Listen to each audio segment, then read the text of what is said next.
26 years now, which is really hard to believe. Leslie gave me a type 5 to try to get every 26 years in, and so I'm going to do my best to do it. She told me after my 5 to shut my mouth and sit my ass down. Forgive the blue language, I apologize. Leslie's words, not mine. So I'm going to try to do that. She seems like the stress isn't getting to her as well. When I thought about what to say, I thought I'd go the opposite direction of most toast, group toast, and see my hands shaking. Instead of more of a roast style. But when I sat down to write and I was going to try to sing Matt's praises and talk about all his highlights and positives and virtues, and I realized that'd be a really short toast. I'm talking like 5 seconds fast. So instead, I decided to go mostly the other direction. So here goes.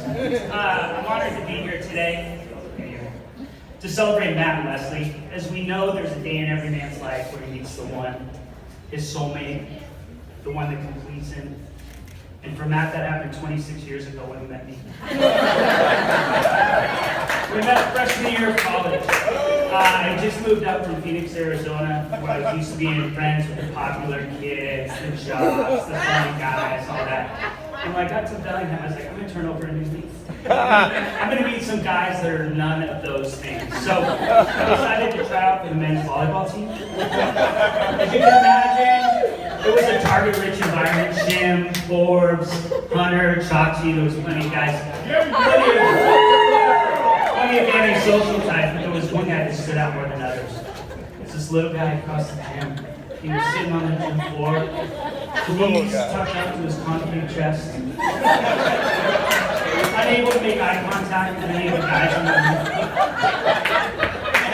As I approached, so as not to scare him off, I whispered, "Hey, little guy."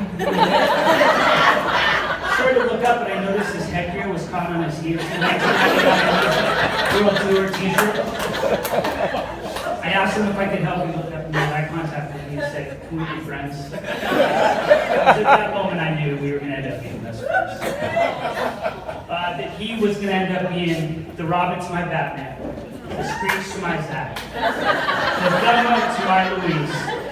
During our 4 years in Bellingham, we had a lot of great times together. 4 years. Traveling for volleyball, spending every afternoon at Boulevard and Liddell, breakdancing at the factory and DTJs. But I think it was our backpacking trip after senior year to Europe that really solidified the relationship. It was on that trip, his go-with-the-flow attitude, his patience with his more high-strung travel partner, that's me. His genuineness and loyalty made me sure this is a guy I wanted in my corner for the journey of life ahead. Plus, he pulled me out in front of a moving train and literally saved my life. That happened, so I owe him that. A quick story about Matt that most of this room that have known him for a while will resonate with.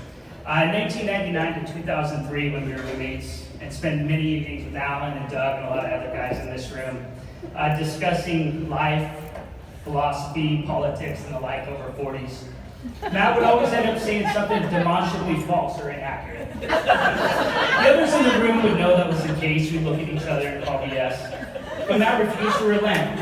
It was immensely aggravating, but also hilariously predictable. When the fallacy came out, we knew the conversation in its current form was done.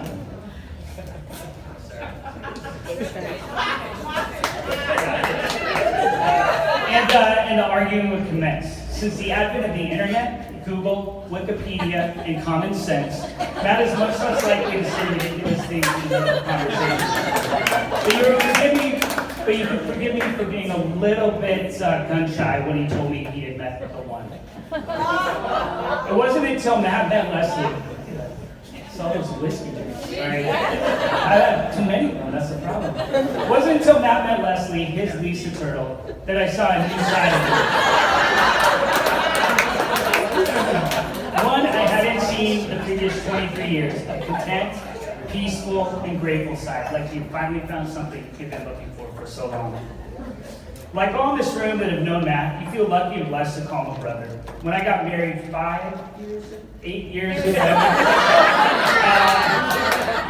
I was lucky to have Matt by my my side when I tricked Steph into marrying me.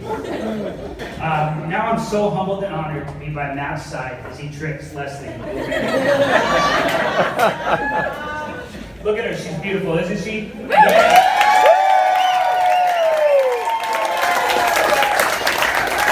A lot of work to make tonight come together, and thank you families for allowing the rest of us to join in this special night. We really appreciate it.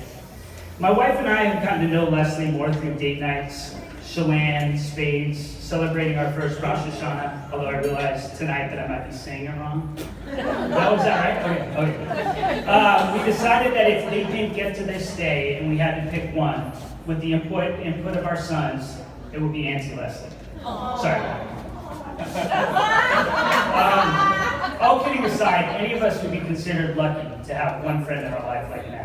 He's one of a kind, a true friend, loyal, consistent, present, loving, kind, and occasionally on time. I know those that consider themselves lucky to get to share life with him. Knowing Matt as I do, I can truly say, as I think most of you here that have known him for a period of time, that she makes Matt happy and a much better person. I mean, he was a good person before, but she just makes him much better. So, Leslie, after spending most of the last 3 decades as Matt's better half, I relinquish the role to you.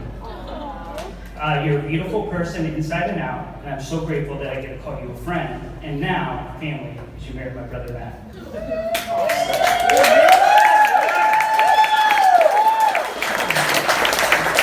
Steph and I are excited to walk beside you two on your journey together.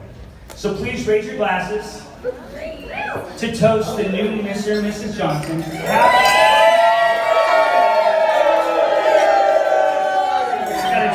Hold on, I got to toast. Happy is the man who finds a true friend, and far happier is he who finds that true friend in his wife. Cheers.